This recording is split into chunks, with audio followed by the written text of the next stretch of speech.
หมายสงค่าสังว่าเฮาเล่นเพชรอยู่ๆก็เพชรเฮาออกมานาจังนั้นนะคะเนาะเตียกจอมค่าค่ะเนาะค่าได้เฮ็ดให้หลายมันค่ะเนาะนะครับเตียกแล้วก็เฮาค่าเตียกถัดไปแล้วก็เตียกแถวหนึงค่ะเนาะมันจึงว่าเพิ่นได้ส่งรหัสมาบ้านเฮานำค่ะเนาะอันนั้นก็เฮาค่ามา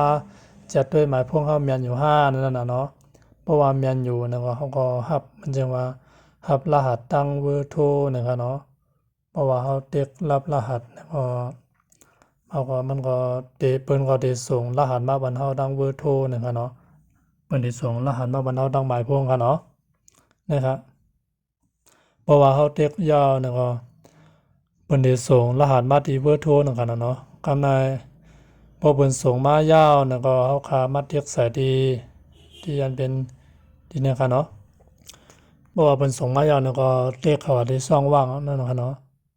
เต็กที่แถวนั้นค่ะเนาะนั่นนะครับเฮาคามาใส่มันจึงว่า ใส่อันเป็นอันเป็นส่งมาที่หมายพวงเฮานำขนาดเนาะเพราะว่าเฮาใส่ยาวๆเนาะเฮาก็เต็กกว่าเด้ค่ะเต็กนะครับเพราะว่าเฮามาถึงที่นาแล้วเฮาก็เต็กถัดไปเด้ค่ะเนาะ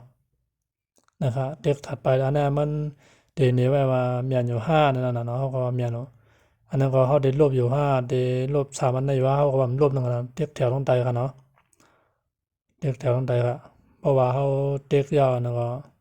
เฮาก็เต็มลบนั่นค่ะเนาะนะครับทีแน่ๆเฮาขาดได้เลยใส่รหัสผ่านใหม่ของเฮานั่นขนาดเนาะเฮาได้เลยสร้างใหม่กำเหลวนั่นค่ะเนาะสร้างรหัสผ่านใหม่ๆค่ะเนาะอันเก่านั่นแหละมันได้แจ่มแล้วค่ะเนาะจานเฮาใจมาจนนั้นมันได้แจ่มแล้วค่ะเฮาดูได้มาเปลี่ยนรหัสผ่านใหม่ได้เลยค่ะเนาะให้มันมี7-8ตัว9ตัวนั่นค่ะเนาะเพราะว่าเฮาใส่ยาวนั่นก็เฮาก็เต็กนั่นน่ะเนาะคำก็ไปคำกันเนาะ อันนี้เขาก็บันทึกการเปลี่ยนแปลงนั่นกันนะเขาก็เทียบแถวนั่นกันนะแถวตรงใดนั่นกันนะเขาก็เพราะว่าเทียบแล้วนั่นก็มันก็ได้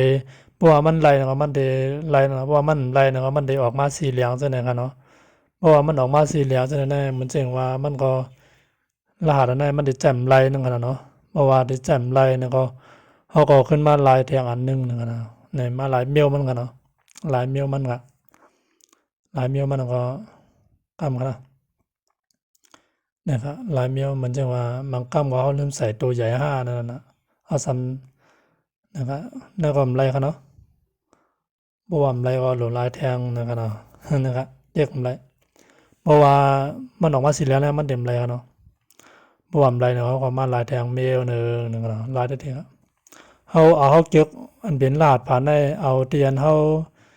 ต้องอะไรงานๆนั่นค่ะเนาะเอาที่ตัวเขาต้องอะไรงานๆนั่นค่ะเนาะนะครับเขาก็เรียกเหมือนเก่าค่ะเนาะ เพราะว่ามันไหลเอาเนาะมันได้ขึ้นมาก้อยเขาเนาะอ๋อนะครับเพราะว่ามันไหลเอาเนาะมันได้เอาขึ้นมาจังได๋เขาเนาะนะครับGmail เฮาหมายพวงเขาเนาะมันได้ขึ้นมาได้ใน3แถวนั่นค่ะเนาะทีนี้เนี่ยมันได้เนมเลยค่ะนะครับได้ปิกไว้ค่ะในนั้นน่ะมันเป็นระวังไหลเนาะเขาเรียกปิกเนาะเพราะว่ามาถึงนานยาวมันก็ไหลเอานั่นค่ะเนาะเขาก็มาเรียกที่แถวต้องไตสุดๆนั่นน่ะเนาะกลับไปที่เพชรปกน่ะนะครับเหมือนนั้นก็ไหลเอาค่ะเนาะมีไหนไว้ค่ะพี่น้องครับ